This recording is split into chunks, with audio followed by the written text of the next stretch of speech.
नमस्कार, भक्ति दर्शन समाचारमा स्वागत छ। म हेमा शर्मा। आज मिति 2078 साल असार महीनाको 9 गते बुधबार ज्येष्ठ शुक्ल पक्षको त्रयोदशी तिथि 5:13 उपरान्त चतुर्दशी तिथि चन्द्रमा वृश्चिक राशिमा ईस्वी सम्वत 2021 जुन महीनाको 23 तारिक सक सम्वत 1942 र नेपाल सम्वत 1141। आज सूर्योदय बिहान 5:11 र सूर्यास्त साँझ 19:01। सर्वप्रथम अहिलेसम्मका प्रमुख समाचार।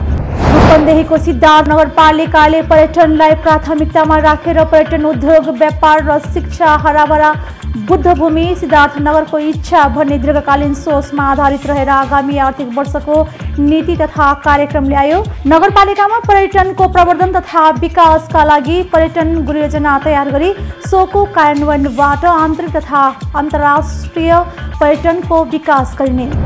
श्रीरामको जन्मभूमिका रूपमा चर्चा पाएको माडी अयोध्यापुरी धार्मिक पर्यटकीय क्षेत्रका रूपमा विकास हुँदै योजना अनुसार अयोध्या धाममा काम गर्न 2 अर्ब 50 करोडदेखि 3 अर्ब रुपैयाँसम्म खर्च लाग्ने अनुमान। कास्कीको म्याग्दी गाउँपालिकाको मदक्युदेखि मनाङ जिल्लाको पिसाङ जोड्ने सुरुङ मार्ग निर्माणको सम्भाव्यता अध्ययन सुरु गर्दै पर्यटन, कृषि, जलस्रोत, वन र पूर्वाधार सामान्यिक समृद्धि मादिको मूल आधारको दीर्घकालीन लक्ष्य सहित सुरुङ मार्ग आयोजनाको कार्यान्वयनका लागि सङ्घीय सरकार र प्रदेश सरकार सहित अन्य लगानीकर्तालाई आह्वान गरिने। दाङको देउखुरीमा कृषि तथा पशुपालन स्मार्ट कार्यक्रम प्रभावकारी बन्दै स्मार्ट कार्यक्रम लागू भएपछि उत्साहित किसानहरू बाख्रा तथा गाई भैँसी पालनमा राम्रो आम्दानी गर्दै 4 वर्षसम्म सरकारले हरेक वर्ष किसानका लागि आवश्यकता अनुसार लगानी गर्ने। कोरोना भाइरसको तेस्रो भेरिएन्ट भित्रिने सम्भावना बढेको भन्दै सुदूरपश्चिम प्रदेश सरकार तथा स्थानीय तहहरूले सजगता अपनाउँदै अन्य विविध पूर्व तयारीका साथै प्रदेश सरकार र सम्बन्धित स्थानीय तहहरूद्वारा नाकाको व्यवस्थापनमा जोड। भक्तपुर नगरपालिकाले भक्तपुरलाई पर्यटकीय गन्तव्यस्थलको रूपमा विकास गर्न कोभिडबाट प्रभावित पर्यटन व्यवसाय उकास्न 4 महिनाको व्यवसाय कर छुट दिने। भक्तपुर नगरपालिका 2 स्थित भक्तपुर औद्योगिक क्षेत्रमा रहेका प्रदूषण फाल्ने ठूला उद्योगलाई सो क्षेत्रबाट विस्थापित गरी स्थानीय सिपमा आधारित हस्तकला उद्योगको रूपमा विकास गर्न पहल गर्दै। कोरोना महामारी रोकथामका लागि गरिएको बन्दाबन्दीका कारण गत वर्ष जस्तै यस वर्ष पनि लिची बजार पठाउन नसकेका कारण पाल्पाका लिची कृषकहरू मारमा। लिचीलाई मुख्य नगदे बालीका रूपमा उपयोग गर्दै आम्दानीको बलियो माध्यम बनाएका कृषकको लिचीले बजार नपाउँदा बाटोमै कुहिने अवस्था।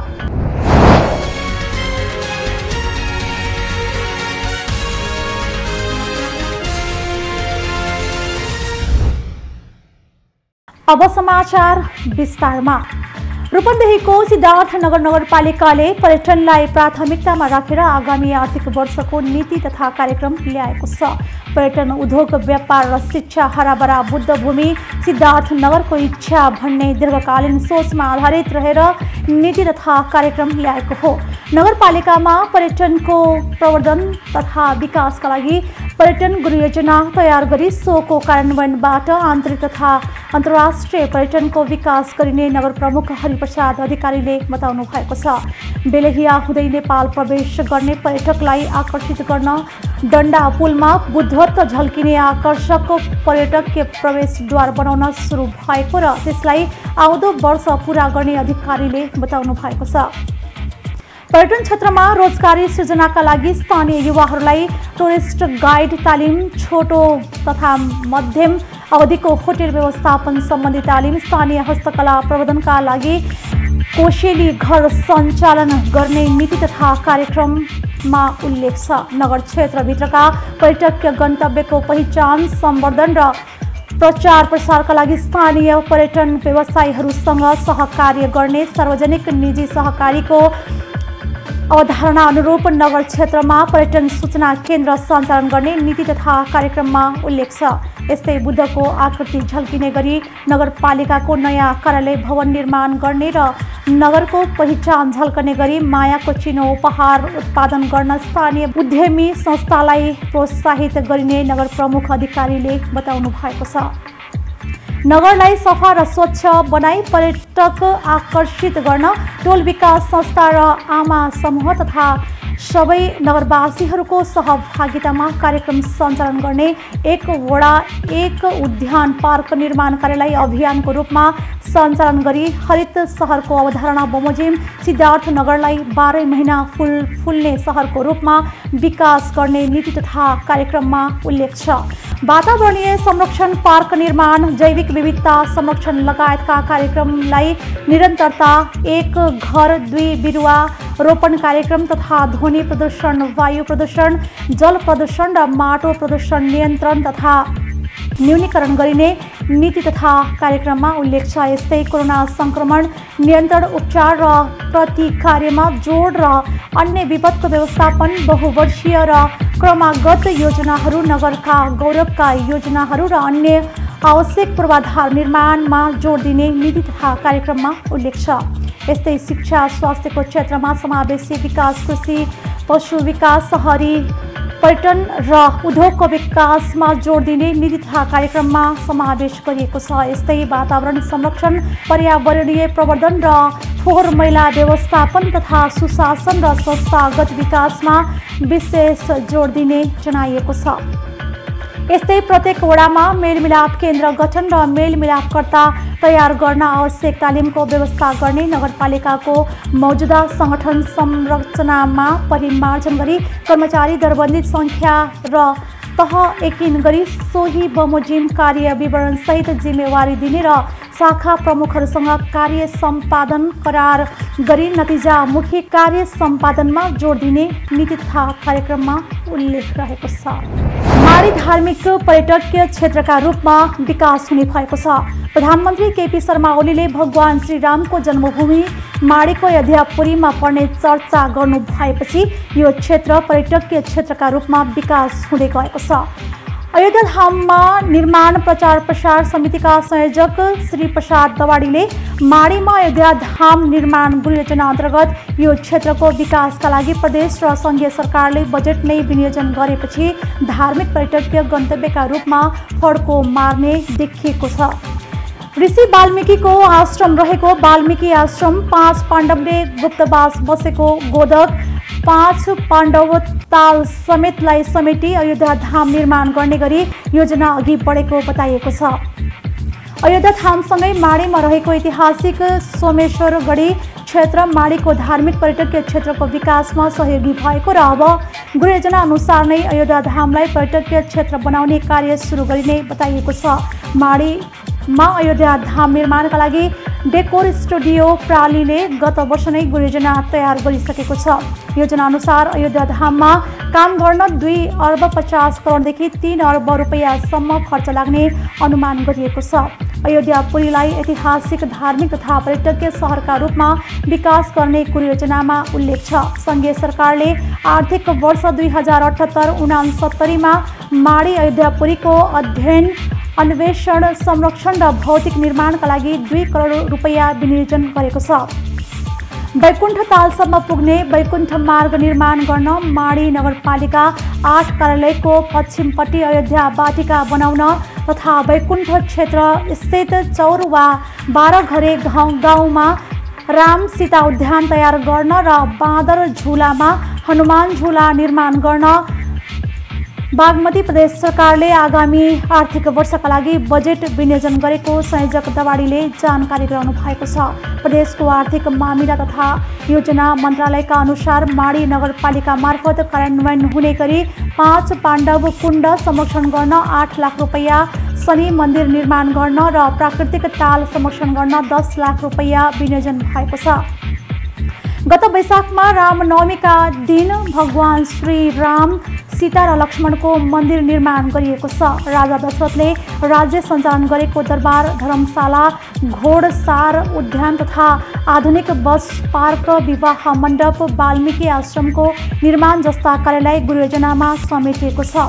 पहिलो चरणमा राम सीता लक्ष्मणको मन्दिरसँगै गणेश र भगवतीको मन्दिर निर्माण अगाडि बढाउने गृह योजना 2 देखि 3 वर्षभित्र सम्पन्न हुने बताइएको छ। पर्यटनविद विश्व सुवेदी माडीमा अयोध्या धाम निर्माण सम्बन्धी योजना सफल भए चितवनमै धार्मिक पर्यटनमा नयाँ गन्तव्य थपिने बताउनुहुन्छ।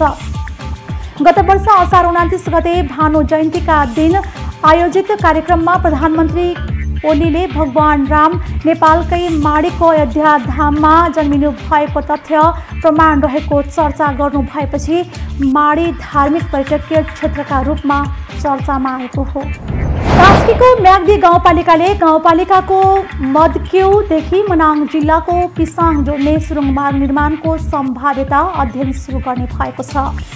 पर्यटन, कृषि, जलस्रोत, वन र पूर्वाधार समन्वयिक समृद्धि माडीको मूल आधारको दीर्घकालीन लक्ष्य सहित गाउँपालिकाले गाउँ सभामा प्रस्तुत गरेको आगामी आर्थिक वर्ष 2078-69 नीति तथा कार्यक्रममा सुरुङ मार्गको सम्भाव्यता अध्ययन गरिने उल्लेख छ। सो सुरुङ मार्ग आयोजनाको कार्यान्वयनका लागि संघीय सरकार र प्रदेश सरकार सहित अन्य लगानीकर्तालाई आह्वान गरिने गाउँपालिकाका अध्यक्ष वेद बहादुर गुरुङले बताउनु भएको छ। सुरुङ मार्ग निर्माणले कास्की र मनाङको दूरी 12 किलोमिटरमा छोटिने भएकाले गाउँपालिकाले प्राथमिकतामा राखेको बताइएको छ। यसैगरी राष्ट्रिय गौरवको निर्माणाधीन मध्य पहाडी लोक मार्गलाई गाउँपालिकाको भैँसे, ज्याउदो, सवी, मेलबोट, पानीघाट मौजा हुँदै पोखराको याम्दी जोड्ने गरी नयाँ एलाइनमेन्ट कायम गर्न सम्बन्धित निकायमा पहल गरिने भएको छ। लमजुङ र कास्कीको सीमा रुदी दोभानदेखि हाल भैँसेसम्म लोकमार्गको काम सुरु भएकोमा भैँसे यताको सडक रेखाङ्कन अझै टुङ्गो लाग्न सकेको छैन। सबैका लागि स्वच्छ पानी र सरसफाइको उपलब्धताका लागि एक घर एक धारा कार्यक्रमलाई निरन्तरता दिने अध्यक्ष गुरुङले बताउनु भएको छ।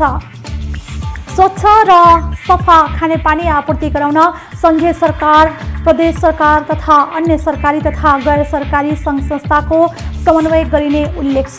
विपद पछिको उद्धार, राहत तथा पुनर्स्थापना कार्यमा सहजीकरण गर्न एक गाउँ एक हेलिप्याड निर्माण गरिने गाउँपालिकाको पर्यटकीय सम्भावना बोकेका गन्तव्यहरूको प्रचुर प्रचार प्रसार गर्न डकुमेन्टरी तथा वृत्तचित्र सङ्घ र प्रदेश सरकारसँगको समन्वय र साझेदारीमा पर्यटकीय गन्तव्यहरूमा पदमार्ग, खानेपानी, क्याम्पस साइड, सोलर बत्ती, मोबाइल टावर स्थापना जस्ता पूर्वाधार निर्माण गर्दै लगिने नीति तथा कार्यक्रममा उल्लेख छ। यसैगरी कोभिड-19 को लगातारको आक्रमणबाट शिथिल बनेको कृषि क्षेत्रलाई सबल बनाउन युवा जनशक्तिको भरपूर उपयोग मार्फत कृषि क्षेत्रको उत्पादन र उत्पादकत्व वृद्धि गरी आय आर्जन वृद्धि गर्न प्रोत्साहनमूलक कार्यक्रम सञ्चालनको नीति गाउँपालिकाले लिएको छ। युवा वर्गलाई कृषि क्षेत्रमा आकर्षित गराउन पालिकामा सञ्चालित अध्यक्ष सँग युवा स्वरोजगार कार्यक्रमलाई निरन्तरता र कृषि क्षेत्रको आधुनिकीकरण, यन्त्रिकीकरण, विशिष्टीकरण र गरी उत्पादन र उत्पादकत्व वृद्धिमा जोड दिँदै कृषि पेशालाई मर्यादित व्यावसायिक बनाउन आधुनिक कृषि औजार उपकरण लगायतका कृषि सामग्रीमा अनुदान दिने कार्यक्रम समेटिएको छ। कृषि उपज सञ्चालन केन्द्र स्थापना गरी कृषि उत्पादनको बजारीकरणका लागि प्रदेश सरकारसँगको साझेदारीमा आवश्यक कार्यक्रम अगाडि बढाइने नीति तथा कार्यक्रममा उल्लेख छ। दाङको देउखुरीमा कृषि तथा पशुपालन स्मार्ट कार्यक्रम प्रभावकारी बन्दै जान थालेको छ। दाङका 10 स्थानीय तहहरूमध्ये देउखुरीको राप्ती गाउँपालिका 5 सिङ्गे गाउँमा राप्ती स्मार्ट कृषि तथा पशुपालन कार्यक्रम निकै प्रभावकारी बन्दै जान थालेको हो। राप्ती गाउँपालिकाको सहकार्यमा लुम्बिनी प्रदेश सरकार मार्फत पशुपन्छी मत्स्य विकास निर्देशनालय, भेटेरिनरी अस्पताल तथा पशु सेवा विज्ञ केन्द्रको 50 लाख र स्थानीय सरकारको 10 लाख लगानीमा स्मार्ट कृषि तथा पशुपालन गाउँ निर्माण गरिएको हो। सिङ्गे गाउँमा यसको चाहिँ एउटा उहाँहरू बिचमा एउटा समन्वयकर्ता कार्यक्रमलाई कसरी इफेक्टिभ रूपमा लैजान सकिन्छ यो बारेमा चाहिँ समन्वय गरिदिने, उहाँहरूलाई सहज वातावरण बनाइदिने उद्देश्यले कन्सेप्ट यसको के हो भने एउटा गाउँ नमुना मोडलको रूपमा जाओस् र यसमा चाहिँ खास सिङ्गे गाउँमा हामीले यो भैँसीको र बाख्राको स्रोत केन्द्रको रूपमा स्थापित होस् र यहाँको सम्भावना पनि चरण क्षेत्र पर्याप्त भएको र त्यो दुध बेच्नको लागि बाख्राको लागि एकदम सुहाउँदो यहाँको सिङ्गे गाउँलाई हामीले यो स्मार्ट कृषि अन्तर्गत चाहिँ छनौट गरेर यो कार्यक्रम यहाँ सञ्चालन गरेका छौँ। 4 वर्षसम्म सरकारले हरेक वर्ष किसानका लागि आवश्यकता अनुसार लगानी गर्ने बताइएको छ। स्मार्ट कार्यक्रम लागू भएपछि किसानहरू समेत उत्साहित भएका छन्। बाख्रा तथा गाई भैँसी पालनमा राम्रो आम्दानी देखेपछि यहाँका किसानहरू उत्साहित भएका हुन्। बाख्रा पालनबाट सानो थोरै लगानीले धेरै आम्दानी गर्न सकिने, अब जाँगर भएको अब गर्ने क्षमता भएको मान्छेले पनि अब त्यस्तो खोर बनाउन नसकेर बाख्रा किन्न नसकेर धेरै गरिब वर्गहरूले त्यस्तो जाँगर छ गर्दा भनिरहेकोलाई पनि त्यस्तो गर्न नसकेर बसेकालाई पनि यो कार्यक्रम अन्तर्गत प्रत्येक गोठमा 5वटा जनावर हुनुपर्छ भन्ने छ र हाम्रो यहाँ चाहिँ 5वटा नै रहेको छ। अब कृषि व्यवसाय पशुपालनबाट आम्दानी राम्रो छ तर बजारीकरणको अलिकति समस्या देखिन्छ। यसतर्फ चाहिँ सम्बन्धित निकायले आफ्नो ध्यान जान जरुरी छ र अहिले हामीले चाहिँ अब दैनिक रूपमा सरदर 20 लिटर 25 लिटरसम्म दुध बेचिरहेको अवस्था छ भने यो लकडाउनको कारणले गर्दा अहिले चाहिँ लगभग बिक्रीमा समस्या देखिरहेको छ। राम्रो आम्दानी छ र यसमा अब जिल्ला पशु अस्पताल र प्रदेश सरकारलाई म धन्यवाद दिन चाहन्छु। परम्परागत रूपले भैँसी तथा बाख्रा पालन गर्ने किसानहरूले नयाँ सुधारिएको गोठ तथा खोर निर्माण गरेका छन्। कुल 50 घर मध्ये 40 घरका किसानले बाख्रा र 10 घरका किसानले भैँसी गाई पालेका छन्। हेर्दै सुन्दर देखिने बाख्राका खोरहरू निर्माण भएपछि किसानहरू आफ्ना बाख्राहरू सुरक्षित हुने भनेर हर्षित भएका छन्। यो कार्यक्रम पार्नको लागि अब हामीले हाम्रो गाउँ पछाडि यहाँका किसानहरू यहाँको भौगोल हेर्दाखेरि पशुपालनको लागि अझ राम्रो भावनाले यो गाउँ सानो पनि यसलाई नमुना गाउँ बनाउन सकिन्छ कि भनेर अर्जुन माथि सभासद मान्यसँग पहल गरेर बाख्रा पालन भैँसी पालन दुध उत्पादन धेरै गरेर आय आर्जनका स्रोतहरू जम्मा गर्ने आफ्नो गाउँमा सबै रोजगारी हुने सबै मान्छेहरू फुर्सदमा कोही नहुने सबै बिजी सधैँ बिजी हुने गर्नु पर्यो भने एउटा मनस्थायी योजना बनाएर यो कार्यक्रमलाई यहाँ पारियो। अहिले पहिलेको तुलनामा अहिले धेरै राम्रो छ, किसानहरू उत्साहित हुनुहुन्छ। स्मार्ट कृषि गाउँमा पहिलो वर्षमा किसानहरूलाई तालिम नर्सरी स्थापना घाँस खरिद साइलेज तथा दाना खरिद लगायतका क्रियाकलाप गराइएको छ। स्मार्ट कार्यक्रम लागू भएपछि समय समयमा पशुहरूको उपचार समेत हुँदै आएको छ। पशुहरूको उपचारसँगै परामर्श दिने काम समेत भएको छ। रोगहरू अनि त्यसपछि तालिमहरू अनि तिनी घाँसको बिरुवाहरू के अरे खाद्य कुराहरू पोषणको कुराहरूलाई समन्वय गरेर काम गरिरहेको छु। मैले यो कार्यक्रममा राखेको हुन्छ, वर्षमा 2 पटक पनि हुनसक्छ। यो वर्षको यो एउटा मात्र थियो, यो वर्षको 1 पटकको हो। यो 4 वर्षको आयोजना भए पनि आयोजनाको समाप्तिपछिका दिनहरूमा कृषकहरूले व्यवसायको निरन्तरता दिन सकेमा आमूल परिवर्तन हुन सक्ने दाङ सहकर्मी ओम प्रकाश गुप्ताले जानकारी गराउनु भएको छ। कोरोना महामारी रोकथामका लागि गरिएको बन्दाबन्दीका कारण गत वर्ष जस्तै यस वर्ष पनि लिची बजार पठाउन नसकेका कारण पाल्पाका लिची कृषकहरू मारमा परेका छन्। पछिल्लो समय पाल्पाका कृषकहरूले लिचीलाई मुख्य नगदे बालीका रूपमा उपयोग गर्दै आम्दानीको बलियो माध्यम बनाए पनि बर्सात र बन्दाबन्दीको कारण लिचीले बजार नपाउँदा बोटमै कुहिने अवस्था रहेको छ।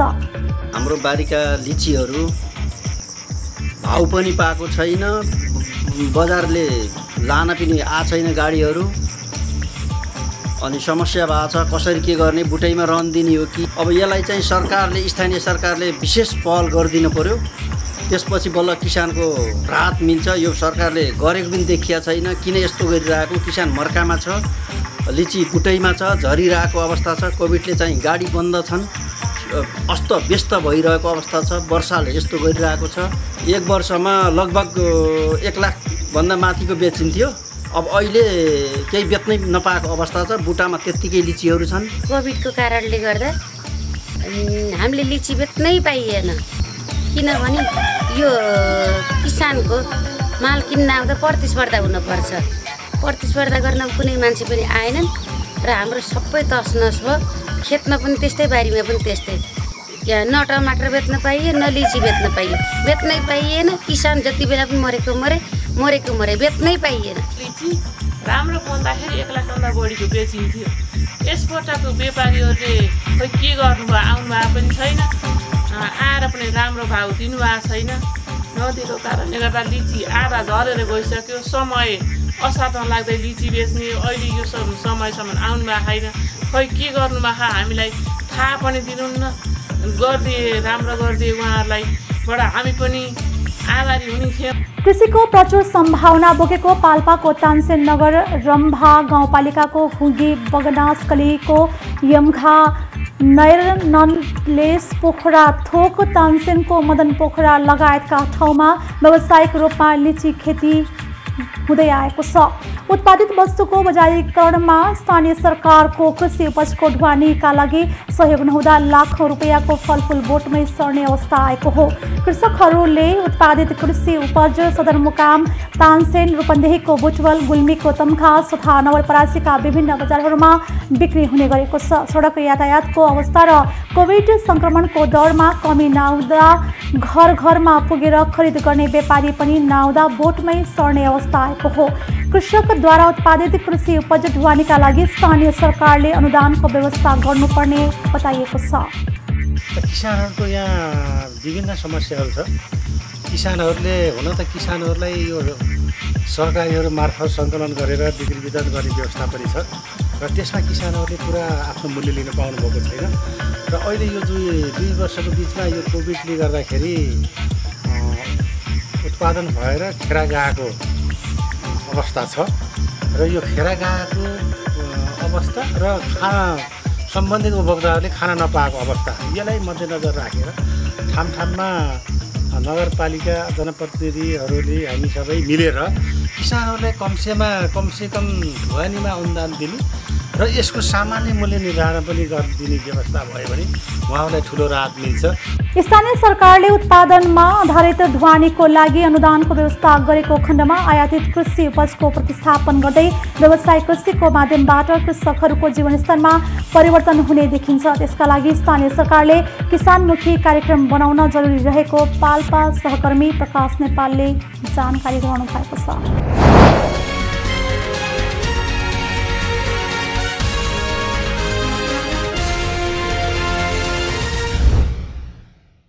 अहिले हामी भक्तिदर्शन समाचारको अन्त्यमा आइसकेका छौँ। जाँदा जाँदै प्रमुख समाचार पुनः।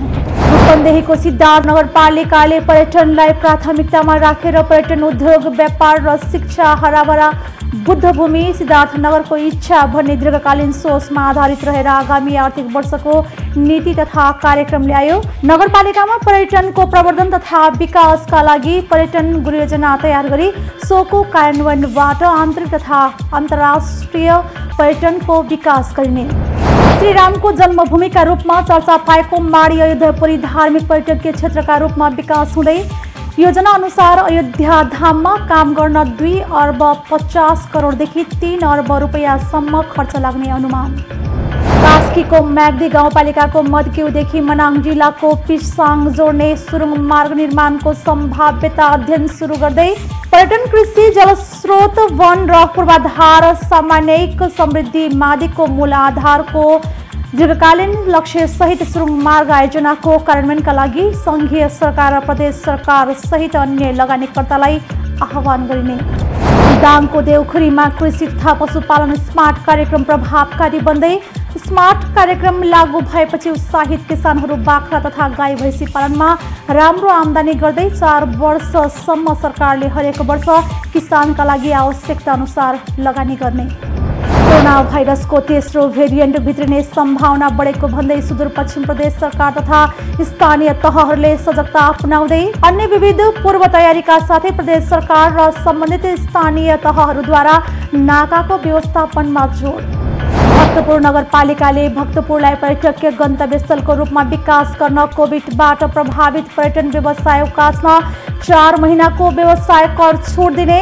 भक्तपुर नगरपालिका 2 स्थित भक्तपुर औद्योगिक क्षेत्रमा रहेका प्रदूषण फाल्ने ठुला उद्योगलाई सो क्षेत्रबाट विस्थापित गरी स्थानीय सिपमा आधारित हस्तकला उद्योगको रूपमा विकास गर्न पहल गर्दै। कोरोना महामारी रोकथामका लागि गरिएको बन्दाबन्दीका कारण गत वर्ष जस्तै यस वर्ष पनि लिची बजार पठाउन नसकेका कारण पाल्पाका लिची कृषकहरू मारमा लिचीलाई मुख्य नगदे बालीका रूपमा उपयोग गर्दै आम्दानीको बलियो माध्यम बनाएका कृषकको लिचीले बजार नपाउँदा बाटोमै कुहिने अवस्था।